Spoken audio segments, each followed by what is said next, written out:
Segundo bloque de Palabras Más, Palabras Menos. Yo decía al principio del programa que el debate sobre el aborto que recién comienza en la Argentina, o por lo menos recién comienza con la intensidad de estas últimas semanas, tiene mucha teoría, tiene muchas convicciones filosóficas, de convicciones religiosas, pero también está atravesado por experiencias humanas muy concretas. Nosotros tenemos aquí en la mesa 4 mujeres que pasaron por la experiencia de abortar, que decidieron en un momento interrumpir un embarazo. Me imagino que es un tema que para mucha gente debe ser conflictivo, que debe ser difícil de entender, y para otra gente debe ser natural y absolutamente comprensible. Una experiencia que atravesaron lamentablemente decenas de miles, cientos de miles de mujeres. Lo raro es que haya quienes quieran contar esa experiencia en público. A la primera que le quería pedir que lo cuente y cómo fue, y es a Cecilia Merchán, diputada nacional, porque ya se lo escuché contar y es muy conmovedor. Y en base a eso fue la idea de... Es una idea que además hace mucho tiempo hizo la revista 3 Puntos, que en su primer número 14 años. puso, Hoy claro, puso muchas mujeres poniendo... Esa foto que está hoy día es muy distinta. Es muy distinta a la que está ahora. Muy distinta. ¿Cómo fue, Cecilia? Sí, bueno, en primer lugar que, digamos, conté mi historia mucho tiempo después de que la conté públicamente, muchísimo, creo que 22 años después, en realidad porque creo que la clandestinidad a la que estamos sometidas las mujeres cuando atravesamos por esta situación nos marca a cada una de maneras diferentes, ¿no? Es un piropo, 22 años hace, eras una nenita. Y sí, tenía 18 años. O sea, sé que hace un poco menos, no hace tanto tiempo. No, pero hace, claro, hace sí, menos de 20, 40, tengo diga, 41 años. No piropea a nadie. Tengo 41, bueno, gracias. Es un hecho histórico. Es una noticia Que vos sepas. Que yo sepa, Que vos claro. sepas. Claro, que lo haga público. Bueno, no, tengo 41 años y a los 18 años, en realidad, en mis primeras relaciones sexuales, bueno, quedo embarazada y en realidad yo venía de una historia de vida, yo soy de un pueblo, después viví en una ciudad un poco más grande, pero en realidad para mí no entraba en mi imaginario la posibilidad de interrumpir un embarazo, ¿no? O sea, venía de una formación católica, con el mandato de la maternidad muy fuerte, y lo cierto es que me encontré ante esa disyuntiva y en la clandestinidad. Y Espera, la verdad ¿por qué dada esa tradición decidiste hacerlo? Decidí igualmente porque en ese contexto mi vida me trato de ver hoy como era en ese momento y en realidad era una adolescente que recién se iba de su casa, que empezaba a estudiar una carrera universitaria, que recién empezaba a tener un vínculo con un hombre de otra manera. O sea, realmente no había ninguna condición tampoco para que pudiera avanzar, ¿no? O sea, tampoco me imaginaba ni avanzando en ese embarazo, pero tampoco entraba en ese contexto, ¿no? de mi propia historia. Ahí fue que, bueno, pude hablar con mi mamá me contó que ella, después de tener a nosotros 3 hijos, había tenido que atravesar por esa situación y a mí también como que pude tener una referencia Es decir, de que... Tu mamá avaló la decisión. Mi mamá avaló la decisión y acompañó mi decisión y en realidad esa clandestinidad, ¿no? Y en un lugar fuera, lejos de mi casa, bueno, todas las cosas que esto significa, todo lo que implica. ¿Un pueblito en La Pampa? No, de Córdoba. De Córdoba. Lo que significó en definitiva fue que lo atravesara con muchas culpas, con mucha angustia y además que tenga también una complicación en mi salud y termine con mi hermano corriendo a buscar quien me salve de una infección, ¿no? Y eso también nos marcó mucho, creo, a mí personalmente y a mi hermano también, porque además cuando llegábamos al hospital, en el hospital escuchábamos que decían no la toques, un aborto, ¿no? Entonces era muy, muy fuerte, yo volando de fiebre, y una cantidad de condiciones que en realidad cuando decidí contarlo fue para ponerle de alguna manera también una cara más a esas 70.000 mujeres que terminan internadas en hospitales y jóvenes, la gran mayoría, que terminan internadas en hospitales por consecuencias de abortos clandestinos. Y lo que más me marcó en ese momento, y es lo que siempre me vuelve a conmocionar en definitiva, es que en ese tiempo en que yo me salvaba, la hija de una mujer, yo era alfabetizadora, y la hija de una mujer a la que yo alfabetizaba se murió en la misma etapa en que yo me salvé, ¿no? Por un aborto clandestino hecho de manera absolutamente casera. Entonces, trato de ponerme en esa realidad, en la mía, de ese momento, de una joven, adolescente, y la otra también, ¿no? Que teníamos toda una maravilla de vida para seguir para adelante. Efectivamente, por un montón de condiciones yo pude hacer todo eso, la otra joven no, y eso a mí me marcó absolutamente.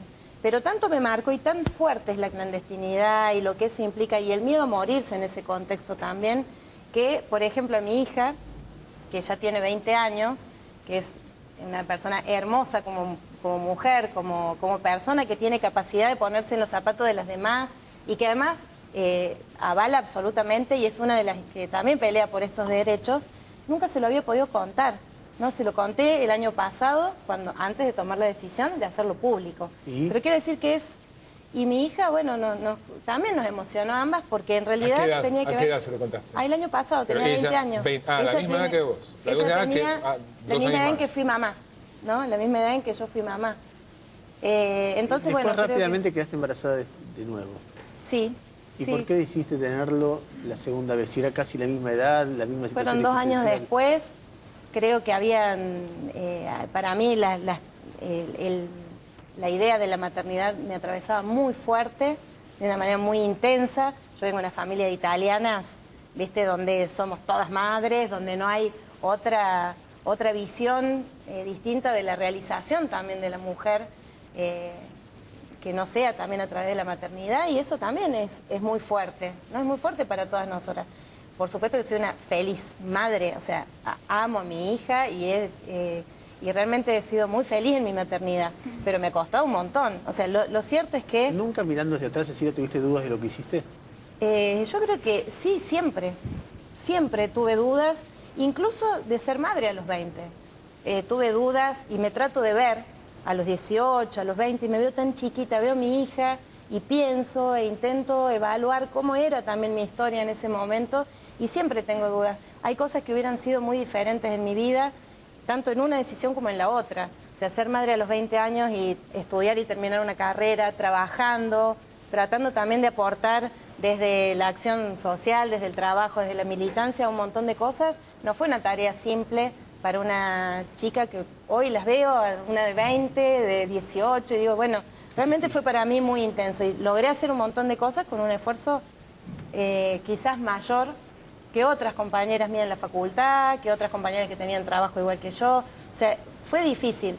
En algún sentido siento que todas las decisiones que tomamos las mujeres, sea una, sea la otra, son decisiones que siempre una revisa, ¿no? Y que realmente a veces dudamos, a veces pensamos si estuvo bien, si estuvo mal, como todas las decisiones que tomamos en la vida, ¿no? Que son parte de nuestra propia historia y que en definitiva nos atraviesan también desde nuestro propio cuerpo, ¿no? Miranda, ¿cómo fue tu...? Bueno, en realidad mi experiencia es bastante distinta de la de Checha. Yo era bastante más grande, tenía 26 años. En realidad sí hay algo en común y es lo que hay en común con todos los abortos de las mujeres en Argentina y es el tema de la clandestinidad, el tema de los sentimientos encontrados por esa misma clandestinidad también, ¿no? Porque una cosa es las cargas y las ideas que uno pueda tener, las dudas de si estará bien, estará mal, pero a eso sumarle todo el tema, digamos, de la carga clandestina. Yo soy una persona de clase media, universitaria, tenía 26 años, hace 5 años que estaba en pareja, o sea, todo lo idealmente que tiene que suceder para tener un hijo, por ahí estaba, pero yo sentía que no era mi momento, realmente no tenía el deseo de ser madre, no era un embarazo buscado, soy de esas personas que tienen mala suerte y les fallan los métodos anticonceptivos, las pastillas a veces fallan, soy una de las víctimas de eso. Entonces, en ese sentido, fue muy distinto y yo por mi militancia, yo milito en el MST y también por mi práctica, digamos, en antropología, en trabajo de campo, digamos, desde muy chica que me la paso trabajando en barrios precarios, etcétera, y digamos, acompañando a otras mujeres que por ahí no habían podido tener el acceso a determinados recursos, tanto simbólicos como materiales, como había tenido yo, y acompañándolas en los trayectos, digamos, de pensar un aborto sí, un aborto no, acompañándolas en los cuidados sexuales, acompañándolas a las salitas, acompañándolas en pensar en talleres de educación sexual, y de pronto me pasa a mí que me quedo embarazada y yo me quería matar porque una de las cosas que sentía era que era una tonta. O sea, ¿tuviste apoyo de tu pareja, de tu familia? Tuve apoyo de mi pareja, tuve apoyo de mis amistades, de mis compañeros de militancia. Por suerte yo hace varios años había empezado a ir a los encuentros nacionales de mujeres y eso también me había cargado, digamos, de información y de saber por dónde. Pero a mi familia no me atreví a contarle en su momento. Fui contándolo un tiempo después a mi mamá, a mis hermanas, pero y no por una cuestión de una carga, digamos, religiosa, sino que... ¿Cómo es el día o la noche posterior al aborto? ¿Uno se siente... ¿Vos te sentiste muy triste? ¿Te sentiste como que habías hecho algo correcto y punto? Yo creo que sí estaba triste, pero en muchos sentidos. Me sentía violentada. La realidad es que me sentí violentada. Yo decidí hacer un aborto medicamentoso, un aborto con pastillas, porque tenía toda la información, digamos, de acceso a eso. Me parecía que era una forma... ¿Y violentada por qué? O sea, no en un consultorio. ¿Cómo? ¿Violentada por qué? Me sentí violentada por la situación de no poder atreverme a contarle, por ejemplo, a mi mamá, que años después cuando se enteró me dijo, ¿cómo no me dijiste? Yo tenía que estar ahí acompañándote. Violentada por no poder contarlo en el trabajo y no poder pedirme días. Digamos, yo a los 2 días de eso tenía que estar dando clases en la universidad como si no pasara nada. Violentada también en pensar que lo que a mí me había pasado era una tontería en frente de lo que le pasa a otras mujeres en otras situaciones. O sea, violentada en eso, en pensar que hay categorías diferentes de quiénes son más víctimas y menos víctimas. ¿Qué alternativas, si es que barajaste alguna? Bueno, la alternativa hubiera sido llevar... Sí. Bueno, ser madre... Sí, podría haber sido una opción. Yo realmente en ese momento lo hablamos con mi pareja y yo no tenía... Él más bien acompañaba mi decisión en ese momento. Pero la realidad es que yo no tenía el deseo, no sentía que hubiera podido en ese momento. Era un momento complicado en mi vida personalmente. ¿Parirlo y darle una adopción no pasó como alternativa? No. Es uno de los argumentos habituales de quienes están por qué. No somos incubadora. Yo creo que principalmente tiene que ver con, digamos, a mí no me gustaría estar gestando adentro de mí a un ser que no deseo. O sea, me parece que la constitución, digamos, de la persona tiene mucho que ver con el deseo que uno está poniendo, con las ganas, con el amor con el que va... Sí, a mí me parece que este tema de la posibilidad o esto que vos planteas de poder darle una adopción, yo siempre pienso que todo lo que no quiero para mí o para mi hija no lo quiero para nadie, ¿no? Entonces, si yo me pongo a pensar en qué pasa conmigo en una situación de esas características, o sea, qué pasa con una mujer que tiene 3 hijos y que tiene un 4º embarazo y decide interrumpirlo. ¿Alguien puede imaginar que esa mujer puede tenerlo para darle en adopción? Una mujer responsable, como está contando Miranda, que desde la responsabilidad decide determinadas cuestiones.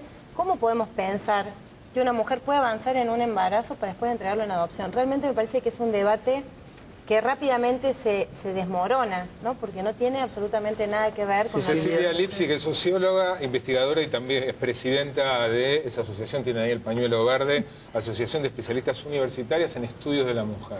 Este pañuelo verde es de la campaña por la legalización del aborto. ¿Tu caso, Cecilia? Mi caso.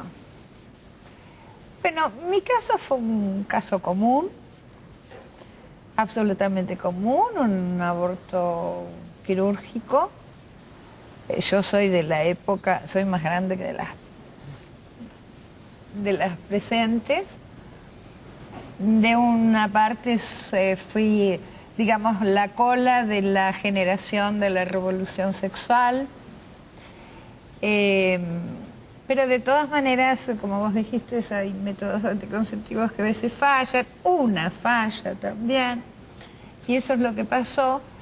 Y a mí no se me pasó por la cabeza, de verdad, lo digo de verdad, no abortar. Porque yo estaba estudiando, yo estaba con muchísimos proyectos, yo militaba, yo hacía miles de cosas que con un bebé era absolutamente imposible, impensable. Y yo prioricé, por supuesto, mi vida, mi destino, como todos los derechos humanos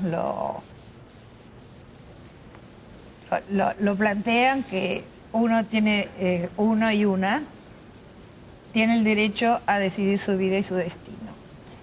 Y yo decidí eso y no sentí tristeza porque hay una corriente psicológica de la gente antiderechos que dicen que las mujeres tenemos tales traumas después de realizar un aborto que todas tendríamos ya que estar internadas en el Moyano. Porque en la Argentina se realizan 500.000 abortos por año, ¿no es cierto?